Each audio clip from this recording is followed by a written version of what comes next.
Alright guys, welcome back. So we're all going to make mistakes from time to time when out wild camping. If you don't, you're either some crazy little wizard or you're not testing yourself and you must be playing it very safe. Either way, I think making mistakes is the bread and butter to all of this. They force us to adapt and improve and eventually lead to a greater understanding of the whole process. So with that being said, here are my top 5 mistakes I made as a beginner wild camper. I also have a little quick fire round at the end of the video where we'll plow through a few extras, but for now we'll just stick with the top 5. Right, number 1 is thinking expensive gear is always better. So my thought process at the beginning was, if I want to give myself the best chance of enjoying this hobby and keeping it for the longevity, I needed to go completely nuts and buy all the most expensive things I could afford straight away, no messing about. So I went out and I bought what I thought was the best sleeping mat at the time. It was the Neo Air X Lite. I bought the best quilt I could afford. I bought the best down jacket I could afford. The list goes on and on. I spent a small fortune on all this gear without any real dirt time or any real experience of what I was getting into. Now, I'm not saying it was bad gear. I'm sure it has its place for certain types of camps. But for me, after finally getting out and doing a few trips, I quickly realised that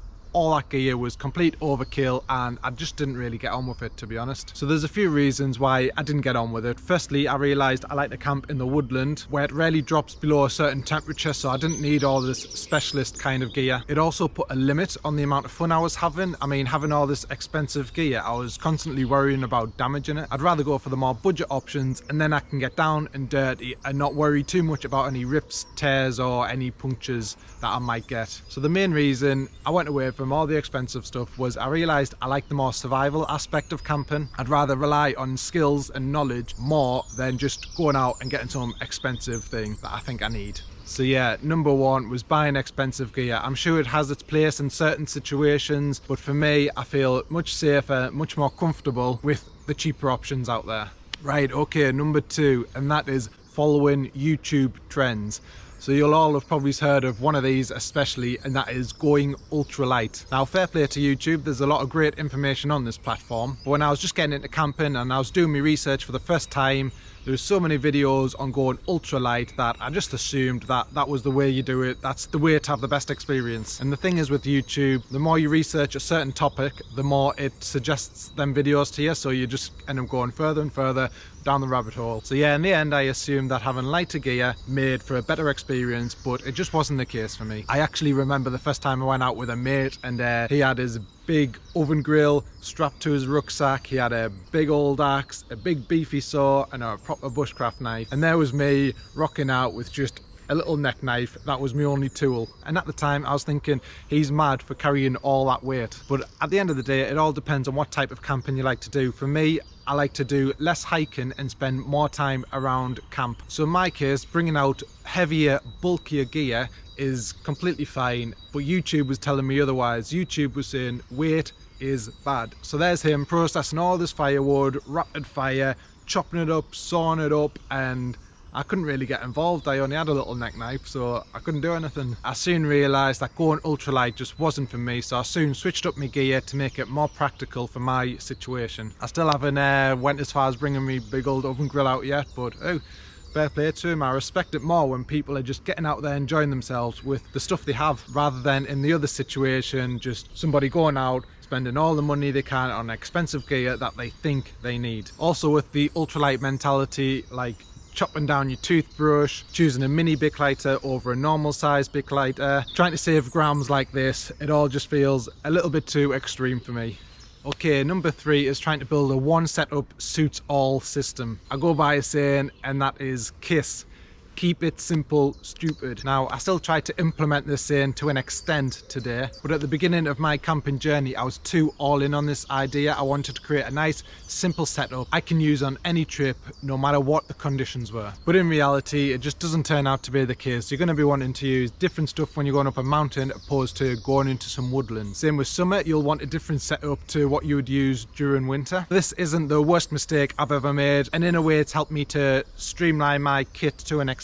So me thinking I can have a one setup suits all situation, it's never going to work, and it just left me with a big old headache trying to figure it all out. Plus, where's the fun in that? At first it might be nice to think you found this ideal setup, but sooner or later you're going to want to be bringing out and testing out different pieces of kit. If I had stuck with that mentality, I'd never have bought my lantern, I'd never have bought my wool blanket, and I love those pieces of kit. They don't come out with me on every trip, but when they do, they're a great addition to camp. I guess at the end of the day, there's kind of like a Goldilocks stage here, so going too far to the other side and buying any piece of equipment that you think you might need is not very good either, so there's a balance to this one. Right, so number 4 is being afraid of the rain and the mud. So let me set the picture. It was my first ever wild camp.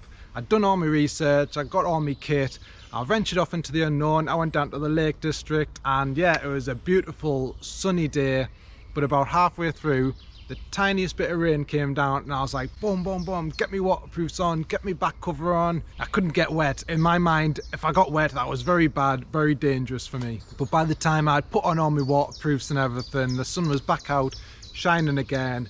And this happened far too many times than I'd actually like to admit as well. Over time, I realised that a little bit of rain is fine most of the time, especially in my situations, that if I do get wet, I'm not in that life-threatening situation where I'm going to die. So I've come to realise on those slightly rainy days that we dry off just as quick from the wind and just being outdoors. It's not necessary to get all that waterproof gear on you. Also, falling over on your ass and getting dirty and muddy like I did in my last video. If you haven't seen it, go check it out. I'll leave a link at the end of this one. But yeah, falling over and getting covered in mud was something I was very overcautious about when I first started wild camping. But you know what, it's fine, don't worry about it, it's all part of the fun. I would also argue that it's actually more practical to not worry and get a little bit dirty. It means you can get more graft done around camp and you can be a lot more efficient in doing the things that you need to do. Right, number 5, and the last big mistake I made when I first started getting into wild camping was not documenting my trips. So I don't know how I come across on YouTube, but in real life I am a massive introvert, and that kind of mentality branched out into me being not too bothered about taking pictures or videos of my trips. At the end of the day, I didn't feel any need to plaster them up on Instagram or whatever. But it turns out that's actually not the case, and now I realise how important it is to keep those memories alive. Whether you're taking a picture, taking videos, or even just getting a little journal and writing down what happens on your adventure. My first trip I took maybe 3 pictures, and then after that I didn't take any pictures, any videos for ages. So yeah, it's great to look back on them memories, but also to see how much you've changed and progressed and adapted throughout your time in the outdoors. I really wish at the beginning I took more pictures of kit layouts to see what gear I was using, what I've changed, and what gear has actually stuck with me from the beginning. So yeah, always remember to document your trips, at least in some shape or form, so you can always look back on them in the future, even if you don't plan on sharing them with anyone else. Right, okay, so that's a big top 5, but now I want to do a quick fire round of some extra mistakes that you may want to be aware of also. So the first one of these is buying a one-man tent. So I originally started off with a 2-man tent. It was the OEX Fox 2, and I wanted to downgrade that to a smaller, lighter tent, so I got the 1-man version, but it was too small, so I went for a slightly different 1-man tent, slightly larger, again still too small, and eventually I've done a full circle and now I'm back with the Fox 2 tent. So yeah, it was a waste of time and money, and I've still got the same tent till this day. So be cautious about them 1-man tents because they are very small. Another one is buying titanium over stainless steel. Someone might have a go at me in the comment section for this, but to me it's all the same, it doesn't matter. Another one is being scared of cotton. Now everyone says cotton's bad, cotton kills, but actually it's not too bad, and if you're mixing it up with some like a wool base layer and some wool socks, it's completely fine, don't worry about it. Also buy in plastic bottles. I used to have a few of those Nalgene bottles, but actually stainless steel ones, they're way better, a lot more practical. Another one is buying cheap camping gadgets. Now budget gear is good, like your army surplus and companies like Snugpack, but all these camping gadgets and all these flimsy things, they don't work, they're a waste of time and money. Something else I also done was if I really liked a bit of kit that I bought, I'd buy it again, so I'd have 2 of everything. And looking back, this was completely ridiculous. Like, my thought process was, right, I've got it there for when the original item breaks, I've got a backup, but when it does finally get to that point, the chances are I'm going to want to mix up my gear a little bit and test out new items. So buying 2 of everything again was just a waste of money. So hopefully being aware of the mistakes I've made can help you out in some way, but if not, each to their own. You might not agree with everything on here, and that's fine. I'd also love to know your camping mistakes, so please comment below. It's also a great way to support this channel. It really helps out the YouTube analytics.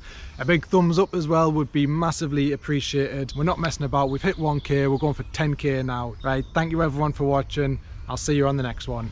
Peace.